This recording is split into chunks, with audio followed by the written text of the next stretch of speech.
Hi మామ, ఈ మధ్య న్యూస్లో వచ్చే న్యూస్ చూస్తుంటే నిజంగా వచ్చే న్యూస్ లేడీస్ గురించి ఏంటంటే అరే ఇంతకంటే దారుణమైన న్యూస్ రాదన్నప్పుడల్లా దాన్ని షాక్ చేసే న్యూస్ మళ్ళీ ఒక 2-3 రోజులు ఇంటానే ఉన్నాయి.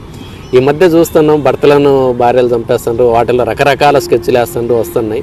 సో రీసెంట్గా మొన్న ఒక ఇన్స్టాగ్రామ్లో పరిచయమైన కోసం ఒక లేడీ తన పిల్లోని వదిలేసి వెళ్ళిపోయిందంటే, అది చిన్న పిల్లాడు, ఏదో పెద్ద ఏదో మాట్లాడే పిల్లోడు అరేంజ్ అంటే అట్లీస్ట్ 15 months పిల్లోని బస్ స్టాండ్లో వదిలేసి వెళ్ళిందంటే ఇంకా అమ్మ ఎంత చూడు అసలు అంత కన్నపై కనీసం మాటలు రాని పిల్లోని వదిలేసి వెళ్ళిపోయే సిచ్యువేషన్కి వచ్చిందంటే ఏదంటారు చూడు, తొడల సంబంధం ముందు పేగు బంధం కూడా ఓడిపోయిందంటే ఇదేనేమో అనిపిస్తుంది. కానీ నిజంగా కొంత వీళ్ళతో పోల్చుకుంటే చాలా బెటర్.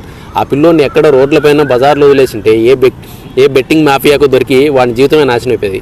ఆ బస్ స్టాండ్లో వదలడం, అక్కడ చుట్టుపక్కల వాళ్ళు చూడడంతో సో కనీసం ఆడు వెళ్ళి మళ్ళీ వాళ్ళ పేరెంట్స్ దగ్గరికి చేరగలిగిన వాళ్ళ నాన్న దగ్గరికి వెళ్ళిపోయి వాడు ఏదో మంచి బతకడానికి అవకాశం కలిగింది. కానీ సో ఈ న్యూస్ చూసినప్పుడు అనిపిస్తుంది అంటే సో మిగతా వాళ్ళతో పోల్చుకుంటే ఈ స్త్రీకి వద్ద వరకు చాలా బెటర్ ఏమో అనిపిస్తుంది నిజంగా.